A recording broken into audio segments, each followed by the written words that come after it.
Unified 911, anong matutulong namin sa'yo? Anya ti maitulong miken ka po. Anong may tatabang ko sa imo? Unsay akong ikatabang nimo? Ngini makadabang na misal ka no? Sa anumang wika o dialekto, may tulong na darating sa iyo.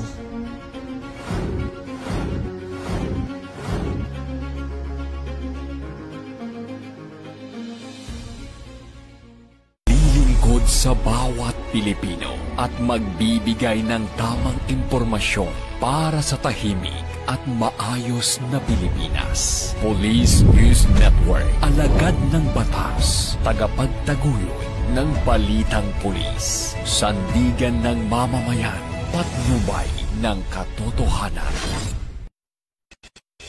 La Campo Crame, maghahatid ng pinakahuling kaganapan at nagbabagang balita. Ito ang PNN Police News Network. At ngayon, ang inyong mga tagapagbalita. Magandang araw, bagong Pilipinas. Ako, ang inyong alagad ng batas, tagataguyod ng Balitang Pulis, Patrolman Adrian Dayao. Maghatid sa inyo ng tamang balita, kwento ng pulis at serbisyo para sa mamamayan, at ito ang PNP News Online, ang pangunahing balita ng Police News Network.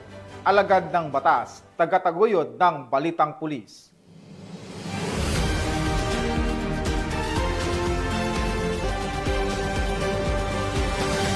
Narito ang mga balitang dapat niyong abangan.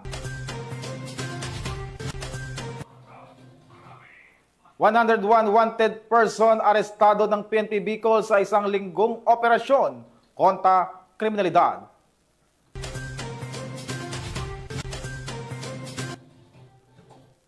Mahigit 600,000 pisong halaga ng fully grown marijuana plants ang binunot at sinunog ng mga otoridad sa Tinglayan, Kalinga.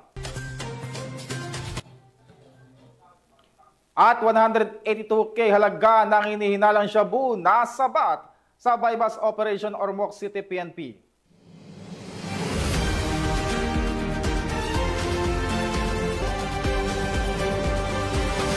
Narito ang mga balitang hatid ng ating PNN correspondents mula sa iba't ibang panig ng bansa.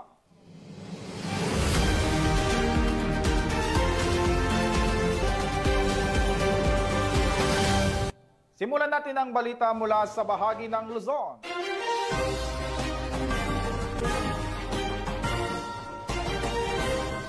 Nakiindak ang mga tauhan ng Police Regional Office 1 sa isalagwang Zumba for a cause na may temang Moving with Purpose, Dancing for Life para sa mga cancer warrior, at isinagawa rin ang tree planting activity sa Fernando City, La Union. Ang magandang balita mula kay Police Corporal Rapi Beloria. Unahan ni Police Brigadier General Dindo R. Reyes, Regional Director ng Police Regional Office 1, ang dalawang makabuluhang aktibidad na isinagawa sa Camp Brigadier General Oscar M. Florendo, Parian, San Fernando City, La Union, katuwang ang Soroptomis International of the Americas Philippines Region o SIAPR, sa pamumuno ni Mrs. Leticia O. Cruz, District Director ng Greater Manila District, at ang Officers Ladies Club Foundation Incorporated, Pro 1 Chapter sa pangunguna ni Mrs. Cersei G. Reyes, advisor ng nasabing organisasyon. Isa sa mga pangunahing aktibidad ay ang tree planting activity na isinagawa bilang pagsuporta sa advokasya ng PNP na makakalikasan. Isa sa mga pangunahing core values ng institusyon. Layunin ng gawaing ito na ipakita ang aktibong papel ng kapulisan sa pangangalaga ng kalikasan bilang bahagi ng mas malawak na hangaring hindi lamang panatilihin ang kapayapaan at kaayusan, kundi tiyaking ipapamana sa susunod na henerasyon ang isang mas magandang kinabukasan. Kasunod nito, ginanap rin ang isang Zumba for a Cause na may temang Moving with Purpose, Dancing for Lives, na dinaluhan ng parehong mga opisyal at miyembro mula sa PRO1, SIAPR at OLC Foundation Incorporated. Ang nasabing aktibidad ay sinagawa bilang pakikiisa at pagbibigay suporta sa mga cancer warriors na siyang inspirasyon ng bawat hakbang at sayaw sa programa. Ang layunin ng Zumba event ay hindi lamang para sa kalusugan ng katawan, kundi upang maipamalas ang malasakit, pagkakaisa at lakas ng loob ng komunidad sa pagtugon ng mga hamon ng buhay. Sa pagtatapos ng mga gawaing ito, pinatunayan ng PRO1 na ang tunay na serbisyo ay hindi lamang nasusukat sa pagpapatupad ng batas, kundi sa pakikisa sa kalikasan at sa kapwa-tao. Isang hakbang ito patungo sa isang bagong Pilipinas na may malasakit at pagkakaisa. Mula dito sa Ilocos Region, ako ang inyong PNN correspondent, Police Corporal Rafi Viloria, alagad ng batas, tagataguyod ng Balitang Pulis. Maraming salamat sa iyo, Police Corporal Veloria, sa patuloy na kampanya kontra illegal na droga ng PNP. Naglunsad ng Anti-Illegal Drug Awareness ang mga tauhan ng Regional Police Community Affairs and Development Unit 2 sa mga estudyante ng Reyna Mercedes Vocational Industrial School, Isabela. Ang buong detalye hatid ni Patrolwoman Wendy Singson. Bilang bahagi ng pinaigting na kampanya laban sa iligal na droga, matagumpay na isinagawa ang 2 araw na Youth Summit 2025 na may temang Strengthening Youth Advocacy Towards Drug-Free School and Community. Nito lamang ika-24 hanggang ika-25 ng Setyembre ngayong taon sa Reyna Mercedes Vocational and Industrial School, Barangay Talungan, Reyna Mercedes, Isabela. Pinangunahan ito ng Reyna Mercedes Police Station sa pamumuno ni Police Major Charles B. Carino, Chief of Police, at Regional Police Community Affairs and Development Unit 2 sa pamumuno ni Police Captain Ruby Ann J. Versida, OICRP Kadutu, katuwang ang pamunuan ng RMVs sa pangunguna ni Mrs. May Rani Christine A. Sipagan, School Principal 2. Umabot naman sa 1,200 na mag-aaral mula junior at senior high school ang nakibahagi sa nasabing programa. Tinalakay ni Police Captain Jefferson N. Dalayak, Deputy Chief of Police ng Reyna Mercedes Police Station, ang issue ng gangs and youth violence, kung saan binigyan diin ang kahalagahan ng mentorship, community support at personal development upang maiwasan ang kabataan sa gang-related activities. Samantala, tinalakay naman ni Patrolwoman Jerilyn Colico, Action PNCO ng RP Kadutu, ang patungkol sa Republic Act 11930 para sa mga mag-aaral mula grade 9 at grade 10 at Republic Act 9165 para sa mga mag-aaral mula grade 11 at grade 12 ng nasabing paaralan. Mahalaga po ito sa ating mga kabataan, sa ating mga youth, dahil alam naman po natin na napakaraming involved na ngayon sa mga violence na nakikita natin sa mga news. Kaya mahalaga po ito yung ating activity na ginagawa sa mga school para sa ganon ma-educate po yung ating mga kabataan, lalong-lalo na yung mga estudyante po. Samantala, patuloy ang PNP Isabela sa pakikipag-ugnayan sa mga paaralan upang mapalawak ang advokasya laban sa iligal na droga. Mula dito sa lalawigan ng Isabela, ako ang inyong Police News Network Correspondent, Patrolwoman Wendy Singson, alagad ng batas, tagataguyod ng Balitang Pulis. Singson, isang babae ang arestado ng Criminal Investigation and Detection Group, Zambales, dahil sa paglabag sa Social Security System Act of 2018. Police Corporal Giselle Rivera, ibalita mo. Ang isang babae sa probinsya ng Zambales na may kinakaharap na kaso kaugnay ng paglabag sa Social Security System Act of 2018. Kinilala ang sospek na si alias Maria, 31 anyos, residente ng Barangay del Pilar, Iba, Zambales. Naaresto siya sa Barangay Santo Rosario ng parehong lugar ng pinagsanib pwersa ng CIDG Zambales Provincial Field Unit sa ilalim ng pamumuno ni Police Captain Leonardo Surio, Officer in Charge at Iba Municipal Police Station. Ang warrant of arrest laban sa kanya ay nilabas ng korte para sa kasong paglabag sa Republic Act 11199 o SS Act of 2018 na may 72,000 na piyansa. Naisakatuparan ng mga otoridad ang naturang operasyon na dokumentado gamit ang body-worn camera at recording device.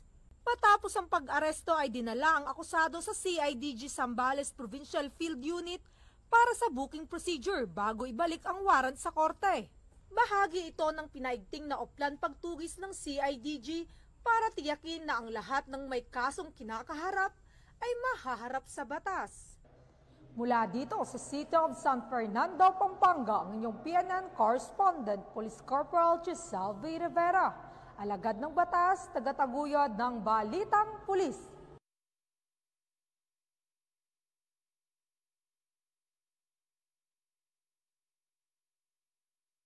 At nasabat ang droga at baril sa isinagawang bypass operation sa Batangas. Ang balitang ito ay hatid ni Patrolwoman Mary May Sartorio.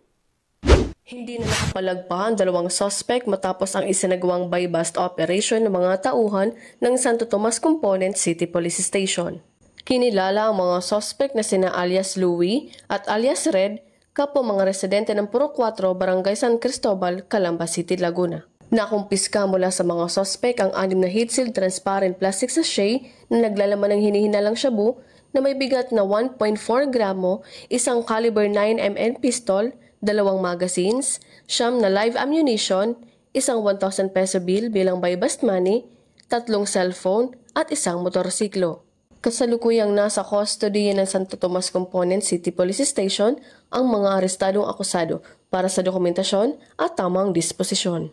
Ang kanilang pagkakaaresto ay patunay ng dedikasyon ng ating mga kapulisan sa pagpapanatili ng kapayapaan at seguridad sa komunidad.